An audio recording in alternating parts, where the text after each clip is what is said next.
This is John Gindi, and as I promised, and this is the videos here to help you out how you can master and pass the TOEFL so easily. And I was a student one day before, like you, I'm frustrated, and right now I'm a pharmacist and I achieved the dream, so I thought that's going to be like an inspiration for you to feel somebody in the journey already reached the destination, helping you out with that. So this video, basically we're gonna start talking about question number 1 and 2. And please guys focus, because this video has a lot of information, okay? So starting with question number 2, we gonna have, like you faced before, many situations and many times you can have different type of question, okay? So you can have the question by any way, but still you can answer the question by many ways. So right here I'm gonna make it easy for you, the journey in order to pass the TOEFL, okay? I know you have been searching for many sources, Barron's, ETS, TOEFL, instructors, Cambridge, everything. So I have the ability to practice and see all of these kind of resources. So this video exactly is the nutshell for all the sources that you can have time to read, okay? So basically this is the only thing you need to know. This is the only thing you need to know and learn so you can master that and then you can apply that on the exam, alright? So before I'm gonna start, I know you guys some of you guys like losing hope, sometimes like feeling frustrated, depressed from many times of failing. All of us have been through that before, alright? So here, what I'm gonna do right now is to help you to get not only 26, but more than 26 out of 30 in the speaking section specifically, okay? So be energetic and stay tuned and have a breath, okay? Because this is the only thing that you need. Before I'm gonna start, I'm gonna tell you one important thing. The psychological part and the academic part, that's each one of them is 30% of your answer. Your answer depends on each section or each part of these equally. So before I'm going to into that, there is something you have to know about your answer first.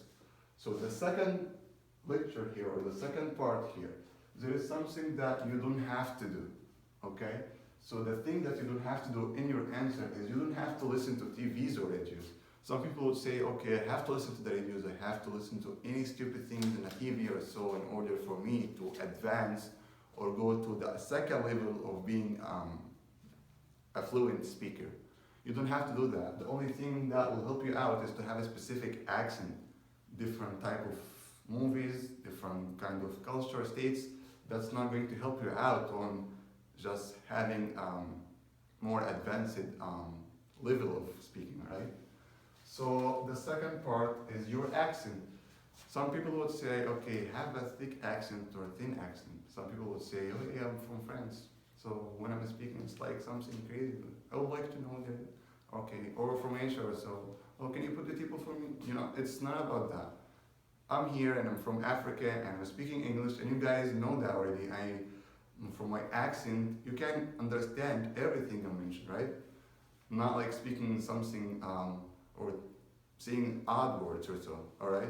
So many people around the world are speaking Australian speak English, London is speaking English in UK, so you don't have to worry about the accent. When you answer your question, you always have to put in your mind, if you memorize a specific format, you're going deep to lose your points. So if you're going to the exam and then you start with your answer with saying, okay, in my view or so, okay, or another format. Then the graders listen to that phrase many times before. So he got an idea that you're memorizing things. You're not talking natural from your mind. So you always have to stay from that. You can start an answer by saying like, well, for me, I think it's important for me, or, well, I guess it's for me preferable to get that rather than that. All right, you know what I mean? It's something more natural. Some students are not sure about their answers. They would say something like, okay, what's the best place you want to go? We're gonna say like, okay, the best place you want to go is to go to the beach, because it's, if you're not sure about the answer, don't just say it. That means only one thing, you're not practicing enough. If you practice enough, then the reason and examples and everything will come up directly to your mind. If you're not sure and you start hesitating, you start mumbling like then you're like looking mentally the graders to give you the top score from the beginning. Because remember, question 1 and 2 is the most important. If you put the grader already from number 1 and 2, then don't expect to have more scores or more numbers from question 3 to 5 or 3 to 6, alright? So the other thing that you don't have to do is to have a monotone. What that means, okay, some people answer the question that way. I would like to go to the beach because it's more fun, it's enjoyable. Like, don't do that. When you answer, you always have to go up and down in your answer. The same way I'm speaking to you right now. So you have to make the graders feel the situations. Like, I would like to go to Manhattan Beach, and basically it's more fun. I remember the first time we had a family gathering and went to the beach because it was so close to my house. We enjoyed this, the yellowish of the sand, the bluish of the green, the bluish of the sky, you know. You always have to go there. When you say that, when you go to the story and you keep mentioning things up and down, you make the grader feel the image itself. When you're going, you're changing the tone or the volume. We're going to that at the end, but I'm giving you a notice at the beginning. Some people will speak somehow fast, like they don't have like cut out between each part of the lecture. Like 2 years ago when I was in California, I used to study English. Don't do that. They need to listen to each single word you're saying. That's a language test, right? Subject, verb, and object. Some people would go for just randomly distribute the words without having a specific format for it. Format is not like something you memorize, but the contents of the phrase itself. You always have to say subject, verb, and object. I like to play football. That's subject, verb, and object, all right? And instead of that, some people would say it's in question number 3 or 5 or so. Well, the library should be closed, and the campus agreed for that because it's noisy, not quiet there. You see, you keep like distributing, pushing more words to keep out, to split it out from your mouth because you're reading something, but you're not like, you just read the word and then you have to say it, but you're not saying it in a specific phrase, which is subject, verb, and object. We're gonna teach you how, or I'm going to teach you how to have the phrase subject, verb, and object. Some people will go too general in their answer. What that means, they would say something similar to that. Okay, let's use the same example. I'm just gonna focus on that so you can create an idea. You don't get confused from the many answers.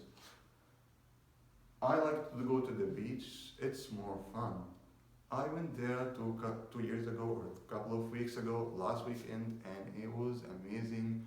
I enjoyed it. I had a lot of enthusiasm, and you see, you keep saying things that like synonym for the same word, which is enjoyable or fun, but you didn't present some ideas or a real personal experience or something. You're talking too general. But if you said something like, last weekend I went to Manhattan Beach here in Disneyland, and it was so much fun because it was the New Year Eve. So we saw the fireworks, we had the family gathering, we went outside. You know what I mean? You are talking about a specific criteria, you're talking about different things that you did. Am I saying that because I have experienced that this New Year Eve? No, I did something different, all right? So I'm giving you a notice how you can, being from too general to say more details, more personal details. You have to stay away from low-level words. What that means, okay? Many students would have, they are hesitation, they're getting frustrated in that exam, specifically on the circumstances. Many students answering the same questions, so they usually keep themselves in a safe side. So they would say verbs that help, work, do, make, you know. These kind of verbs is the lower level words. The grader doesn't want to listen to that. You always have to improve your academic vocabulary.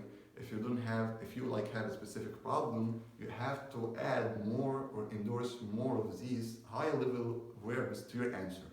So you can say something more advanced like create, promote, you know, these kind of things, all right? So away from that, the things you must do is to practice, all right? You have to, well, I have to be more precise. You don't have to, you must practice well. This is the only way you get comfortable with speaking English. If you're not practicing the language, if you just listen to it, if you just listen to my recordings, you're not pausing it or not anything, you need to, you're not getting anything. You need to practice well. And when you know that you're practicing, how you would know that I'm mastering now? I'm in a top level that now I can go to the exam and then finish everything.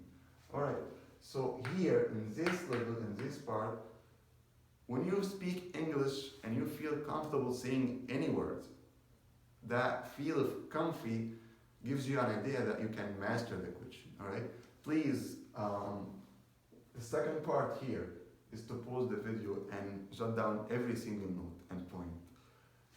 The video has a lot of information for you guys, and for you in order to get the top score, not 26 but 30 out of 30, you need to pause the video and repeat it many times. It has a lot of information. You need to add each single point one at a time. Don't try like you find yourself deficient in 5 points and you try to gather them at all in one trial, you're gonna fail, okay? Just make sure that to add one more points at each time. And I promise and I guarantee you that you're gonna take 1 trials or 2 trials in order to pass the test if you follow each single word I'm saying here, okay? Some people would go for, they worried about, okay, I don't have a real personal experience. Would I, like in exam, it's hard for me to come up with like fake example because I haven't experienced that before. Well, that means you're not practicing enough, but still you have the availability to say fake examples, all right? You would say something like, example, do you prefer to learn a foreign language when you are too young at school? Provide reason and example. Well, something like that, you might in your country haven't experienced that before, all right? But you can always imagine yourself if you were in that situation when you were young, what you're going to use this second language for. You can say something like, okay, it helps me a lot to find a better job. I remember 5 years ago when I came to New York City, I only had 2 languages, Arabic and English. So I applied for a restaurant in the Union Square area. And one of the requirements of this job is to have 2 languages, bilingual language, Arabian and let's say English for sure. And after I passed the exam of the English, I got the job and I get more money, and it's easy for me now to have a specific budget so I can apply for some college. You know what I mean? I'm giving you a note how you can create some fake things, all right? The time. Some people get caught up when you say answering question 1 and 2 and they said, oh, I'm depressed. How many times I'm going to cut down the time and cut my answer? Don't worry about that. Personal experience, I have 2 trials. I was over the time twice. In 2 questions in 1 exam, I get 27. Don't worry about that. You have other questions from 3 to 6 that you can have the option to get top score. Timer, you always have to improve your way of practice, but looking at the timer and make sure that you are looking for the timer and you watch every single, not every single, I mean you have to look at the timer for 3 times. After the introduction, once you're trying to say the first reasonable example and before the end, so you can make sure that you have a spacious time. You have a spacious time before the time ended. The last thing, please, this is most important. You always have to listen to your recordings. So once you practice, use your iPhone or so and practice what you record to yourself. And then listen to yourself in back. And then say to yourself, okay, am I was fluent enough? Was I doing great? Okay, I'm gonna focus on the grammar, I'm gonna focus on the content. You have to stay out of bias, okay? Don't like say, okay, my answer was perfect. No, imagine yourself you're grading the answer for somebody else, all right? That's the best way for you. So other than that, after we finish this part here, we're gonna get into the most important part. That's the 3rd part of the lecture for question 1 and 2. Remember, psychologically factor and academic factor. So let's start with the psychological factor first. One, two, three things. You always have to make sure to endorse these three function or item into your answer in order to get 30 out of 30, right? So I'm gonna show you also how to can endorse them. So the first thing, you always have to be clear. Like you would say something, I'm always clear, it's not like something, it's not a big deal. Okay, some students would have the answer like, I prefer indoor activity rather than outdoor activity. And because of that, okay, some people would have that kind of being clear. They feel themselves inside. They're like, whoa, wait. The question was very easy for me. And then they said, I understood everything, I explained everything, and they were waiting for the result exciting, and then you found themselves stuck again at 23 or 24. All right? You understood the question, but you're not presenting it in a way that the readers wants to listen to it. All right? So what that means, in order for you to be clear, you need to be adding more energy into your words. All right? So adding more energy is something you have to practice now. When I'm talking to you right now, I'm not like saying word, okay, hello guys, how are you today? Okay, I know every single thing I'm saying, all right? But I have to add more energy. In a test, you have to yell because you have the circumstances, everybody's trying to get their dream, okay? You're fighting on an exam, okay? So you always have to yell. Not literally to yell, but to add more energy into your way of talking, all right? So after adding the energy, you need to know that you have to present the information in a good way.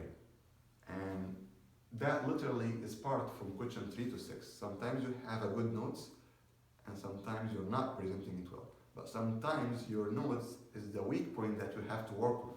So for me, in order to give you a nutshell how you can master the taking notes strategy is to practice dictation. What that means, very quick, practice dictation means you have a lecture for 1 hour or so, you choose 10 or 15 seconds, and then you try to write down every single word. It might take you 3 to 4 times to get all things, and then try to lower that number or the frequency to be 1 or twice. That will help your ear to be active listening. So once you listen to it, you know, okay, subject, verb, object, you know how to read it very well. And remember, when you're taking that, you might feel, okay, the notes will be like messed up. You always make sure to have subject, verb, and object every single line. So at the end, you have like 6, 7, 8 lines. You know what's the most important part? You just say it. But if you mix everything, you don't know which one you have to choose, all right?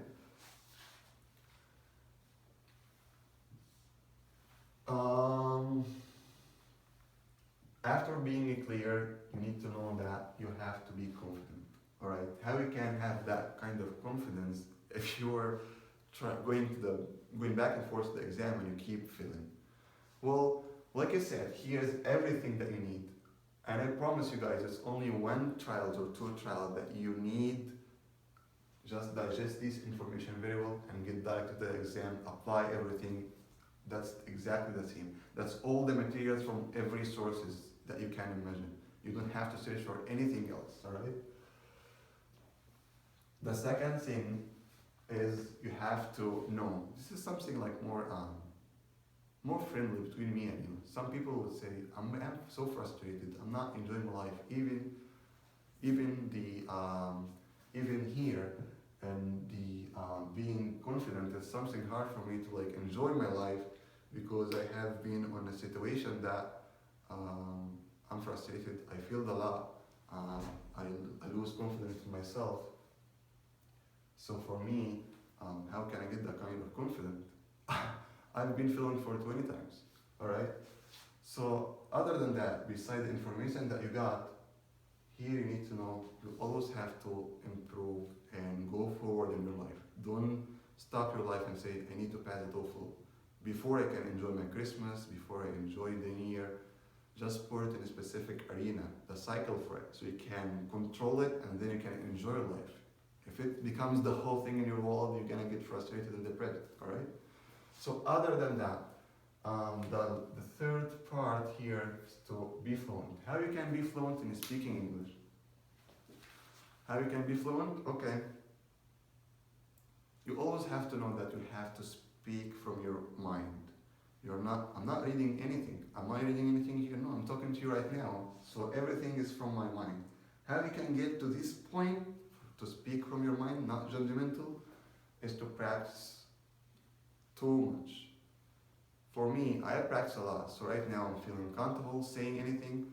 I know I did a lot of mistakes, grammatical error, contents error, spelling error, accent error, but I'm keep moving forward and you keep guys following me, alright? Because I'm speaking from my mind and you understood every single thing. Besides that, in order for you to be fluent, besides practicing a lot, if you stay at home and you try to practice something boring for you, to like stay in a computer, so just keep talking to yourself, it's something driving you mad, you know? So if you have availability at work or somebody, even if you're like married or so, just talk to your partner or so, speak English. Even at work, try to push yourself, even if there's a conversation or something, push yourself to speak. Don't worry about making mistakes, all right? Always push yourself to be on that braveness, all right? So at the time of the test, you can have an idea, okay, I've been through a lot, so exam for me is like just nothing, all right? And once you get to this level here of being not afraid from anything, you're kind of fluent. So once you get fluent, that will add some tone to your voice. So when I'm speaking to you right now, I'm speaking from my mind, and I've practiced a lot. So being fluent will add more natural intonation into your words. You don't have to be like, okay, I'm going to add intonation into every specific word I'm saying. So something robotic, you know? But if you speak well, if you know what you're saying, then the intonation and tone will directly come up. Alright? Then we're going to the most important part here. That's the last part of the lecture for question number 1 and 2. The academic part. So the academic part, we're going to talk about the preparation time, the introduction, reason, and example. Here, we're going to have, I'm going to have to tell you something. Question number 1 usually is different. Sometimes you have a very direct question. Sometimes it's like weird, you know which one you choose. Remember something, if you practice too much, you know what you're saying. If you practice a lot, you have in your mind that everything is clear here. What that means exactly? Alright, if you practice a lot, you have many reasons, many examples in your mind. So at the time of exam, if you get asked any question, you have any weird reason to just convince the grader that you understood that question and you were answering it in a correct way. We're getting into details. The first part is to prepare the time, or to use the preparation time. Okay. Sometimes people will say, that question was very easy for me. Okay. Which place do you like to go? The beach, the movie, the theater? And then they was like, oh yeah, I'm so excited, who is that question for me? And then they realize that at the end, they're getting 22 or 23.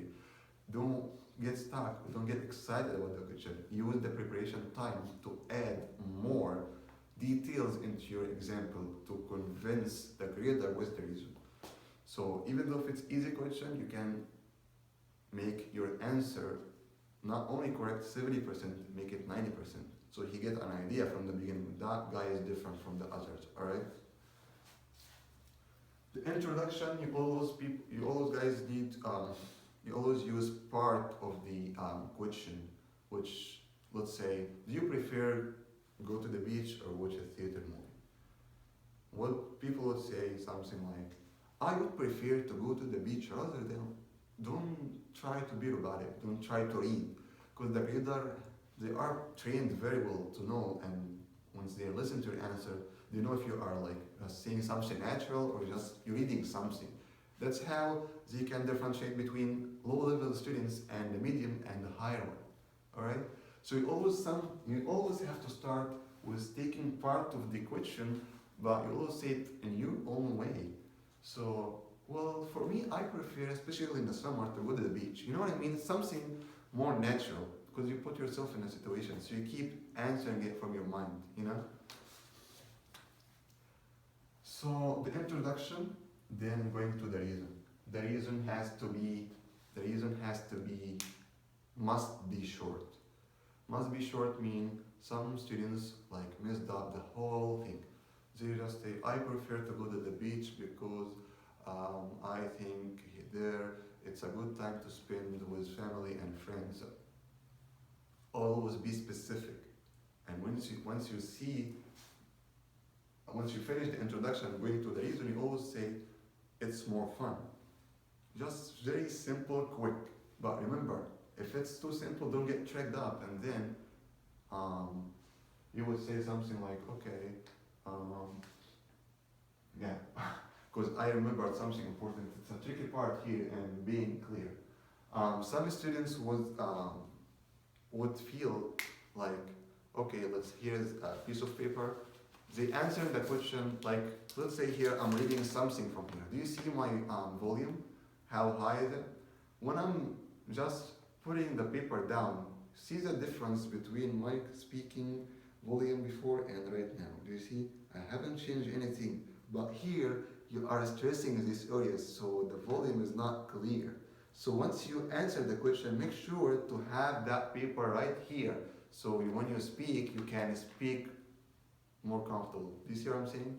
Sorry about that. I just cut up and get back. So let's get back to the reason. So the reason has to be short, simple, and once you say it, you always have to be clear saying it. So you tell the grader, hey, it's more fun. So once you add more energy, the tone or intonation, it's add up from its own, all right? But here, oh, okay, he's saying it's fun. How do you think it's more fun, all right? So after the reason, remember one important thing. Don't start by saying, in my view, no. You always have to stay away from having specific format. You always have to stay natural, not exact to read every single thing. Then you don't have to say for few reasons or for two reasons. Don't say this. Just get that clear. Because I prefer to, well, for me, I think it's better for me to go to the beach because it's more fun. I remember, you don't have to, for example, you don't have to say that, for instance. Just get that, you don't have time for that. You can use the time to add more details here. So, get directly from here. Well, before going to the example, you would say something, okay, for the reason, it's so hard for me to come up with some reasons. It's so hard for me to came up with that. It's many questions. It's not like always have to be that question which you keep repeating it on us. Well, if you here worried about the question if it's hard or easy, you have to know that you have to brainstorm. What brainstorms mean? Let's say it's 3 a.m. in the morning and you have any stupid question in your mind. You always have to practice to have 5 or 6 reasons to answer that question. Without examples, just simple reasons. Let's say, okay, why people don't have availability to swim for long distance. It's a weird question, I just make it up now, alright? You always have to say, okay, if I were in that situation, what I have to do. You always close your eye and imagine yourself in that situation. You would say something like, it's more cold. I watched the movie, that, blah, blah, blah. Sometimes the energy expenditure of the human being is limited to specific criteria. I read an article which is, other than that, you would say people can't exert some effort because they need to eat a lot in order to compensate the energy expenditure. You know what I mean? There's many millions reasons you can come up, alright? You can say something, it depends on the density of the water. It depends on the areas of it, depends on the weather, depends on how much food the swimmer will take, many million things. I'm just giving you notes the brainstorm is the key for you in order to have every single thing as a reason in your mind. Here, the example is the most important part. Please focus on here. The example is the most important part because you're giving details about your reason. Make sure that the reason is connected with your question and the example is illustrating the reason. What that means exactly? When you start saying your answer, let's say, like I said, I remember, when you say that part, you always have to start by three key points. Always mention date, name, places. So, 2 years ago, when I was in New York City in Harvard University, I used to study chemistry. Do you see that? How many students would have the ability to say like these kind of details? This is the most important part. You always have to start with name, date, places.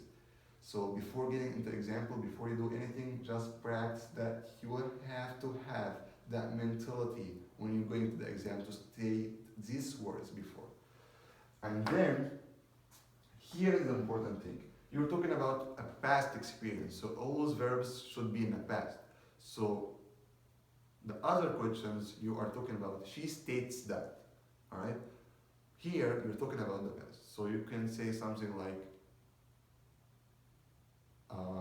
I remember something too here in being fluent. Okay, it's something important. That's why I came back to it. Being fluent in your answer, in order for you, is like a small example. Let's say I'm gonna talk about my day. Okay, I wake up in the morning or woke up in the morning and then I stand up and then I took a shower, I drove to my work, I stood in my shift for 8 hours dealing with patients and technicians. After that I was so tired, so I sat back in my couch, watched the TV movie, and then I spent the night out celebrating the New Year Eve with my friends. Do you see that? Okay, you got the idea, you got the whole idea. I was fluent when I'm saying that, but for sure, for some extent, I wasn't 100% accurate in every single thing. It might have a spelling error, it might have accent error, it might have pronunciation error, it might have a grammatical error. But you keep following me. You haven't felt any something bad. That's what I'm telling you. You have to help the reader to be streaming with you while you're digging into the gold. So you're digging into gold, you're explaining the story for him, but you keep accompanying him with you without like you are judgmenting yourself. Don't judge yourself. This is the only way you don't judge yourself, is to keep moving forward with each single. If you keep, okay, did I say wake up or wake up? No, don't worry about that. Just move forward. Do you see what I'm saying? Let's get back here. So here, after you see the three parts here, you always make the connection. The connection is really important. What that means to have a connection? You said the beach is more fun. In order for you, this is the most important part. After you finish the reason and you're seeing the example, you always have to ask yourself why. Why or how? That helps you out to have a very connected example to your reason. Why would you like to go to the beach? No. Why would you like to go to the beach? That will give you an idea about the reason itself. Okay, so why do you think going to the beach is enjoyable? That gives you an idea about the example. So why? The reason why it's enjoyable? Because I used to get there in the morning and I had a lot of fun. I used to play a beach volleyball with my friends. I also had the ability to enjoy the summer weather. I also drank a couple of beers with my friends. Why you're saying that? Because you asked yourself why you think going to the beach is enjoyable. Okay? This is the connection. So drink a couple of beers and enjoy the weather, the summer weather, enjoy the yellowish of the sand, the bluish of the green, the sky. This is a details about the world